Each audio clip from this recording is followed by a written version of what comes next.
In 1994, We two did it! brothers graduated from the same We university. sure did. Same We sure degree, did. same month, same This is graduating amazing. class. Oh, yeah. They grew up in the same house.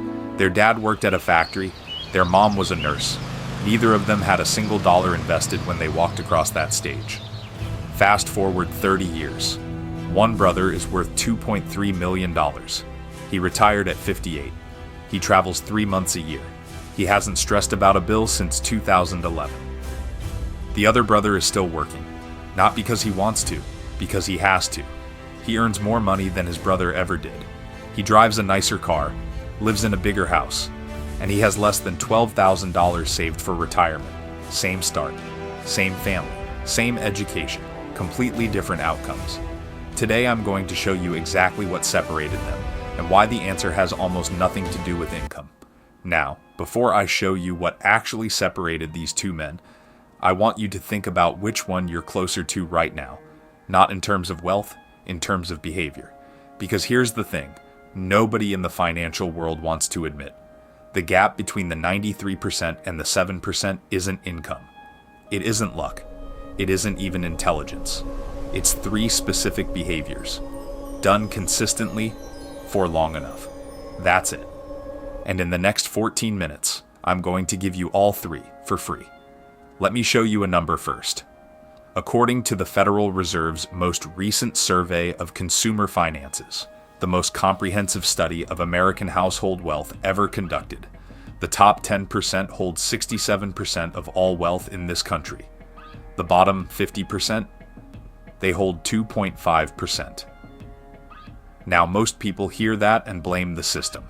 Some blame luck. Some blame inheritance. Some blame the economy. And sure, those things play a role. But here's what the research actually shows when you study the people who moved from the bottom half into the top 10%. The number one factor, above income, above education, above connections, was a consistent set of behaviors. Not talent, not opportunity, not a lucky break. Behaviors.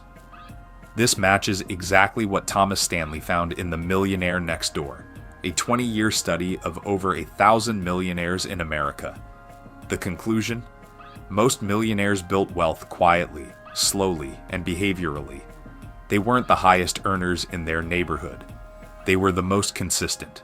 So, what are those 3 behaviors? Let's start with the one that creates everything else. Remember David and Marcus, our 2 brothers.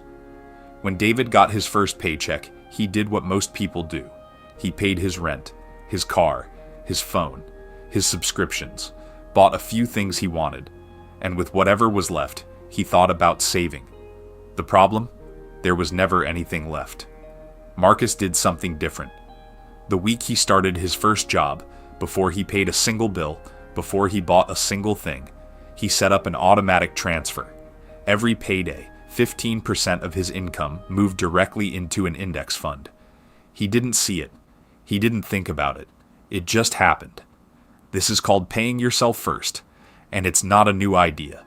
George Clason wrote about it in 1926 in The Richest Man in Babylon. The wealthy have been doing it for 100 years.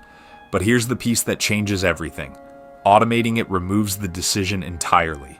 Willpower is a finite resource. Every financial decision you have to make manually is one more thing that can go wrong. One more moment where your tired, distracted brain can talk you out of the right choice. Automation bypasses your brain completely. It treats saving like a non-negotiable bill, one that pays your future self. Now let's look at the math on Marcus. 15% of a $40,000 salary is $500 a month. Starting at age 23, invested into a simple S&P 500 index fund at the historical average return of 10.5%. By age 58, that single habit, never changed, never complicated, grew to over $1.9 million. One habit. 35 years.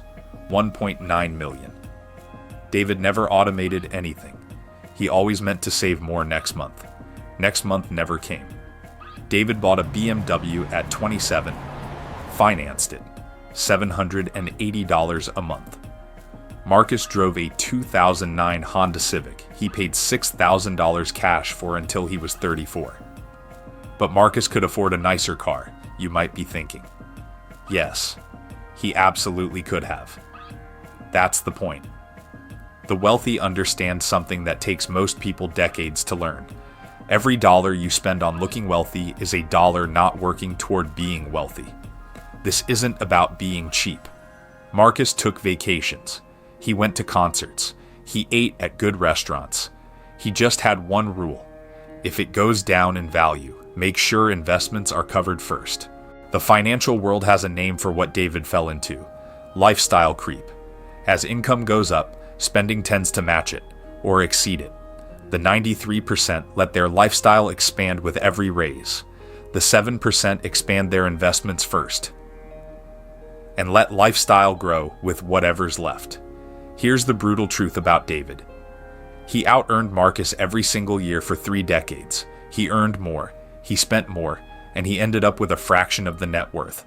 The gap between what David earns and what David has is explained entirely by the gap between his income and his lifestyle cost. The third behavior is the one that surprises people the most, because it sounds almost too simple. Marcus spends 20 minutes every single day learning something about money. That's it. Not hours. Not a finance degree. Not weekend seminars. 20 minutes. A book chapter on the commute. A podcast episode at lunch. One article from a credible source before bed. Over 1 year, that's 120 hours of financial education. Over 30 years, that's the difference between knowing that index funds exist and actually understanding how to use tax-advantaged accounts to shelter returns from the IRS, how to rebalance a portfolio without triggering unnecessary taxes, when a Roth IRA beats a traditional IRA, and by exactly how much, how to protect your purchasing power against inflation, and how to spot a bad financial product before you buy it. David never read a finance book after school. Not because he was stupid, because he was busy. He always told himself he'd figure it out later. Later never came. The wealthy treat financial knowledge like a muscle. They train it consistently, not desperately. They don't panic when the market drops because they understand what they own. They don't get sold into bad products because they know the right questions to ask. Knowledge compounds just like money does. Start it early. Keep it consistent. It pays dividends for a lifetime. So let's go back to those 2 brothers one last time. David didn't fail because he was unlucky. He didn't fail because the system was rigged against him. He failed because no one ever handed him these 3 behaviors. And the world is very, very good at selling you everything that works against them. Marcus didn't succeed because he was gifted. He succeeded because at 23, someone handed him a book that explained these 3 things, and he decided to act. Here's what I want you to do before you close this video. Go to your bank app, right now. Set up one automatic transfer. Even if it's $50, even if it's $25. Not because $50 makes you a millionaire. Because the habit of paying yourself first is the single most important financial behavior you can build. Everything else, every other lesson on this channel, grows from that one decision. If you don't have an investing account yet, I've linked the ones I'd actually use in the description below. Most take less than 10 minutes to open. Most have 0 minimum deposits. Friday, I'm showing you the exact step-by-step strategy for starting from absolute zero. No money, no experience, no excuses. Hit subscribe so you don't miss it. If this video changed how you think about even one thing, drop a comment below. Tell me, which of the 3 behaviors are you starting first? The automatic transfer, the lifestyle audit, or the 20-minute daily habit?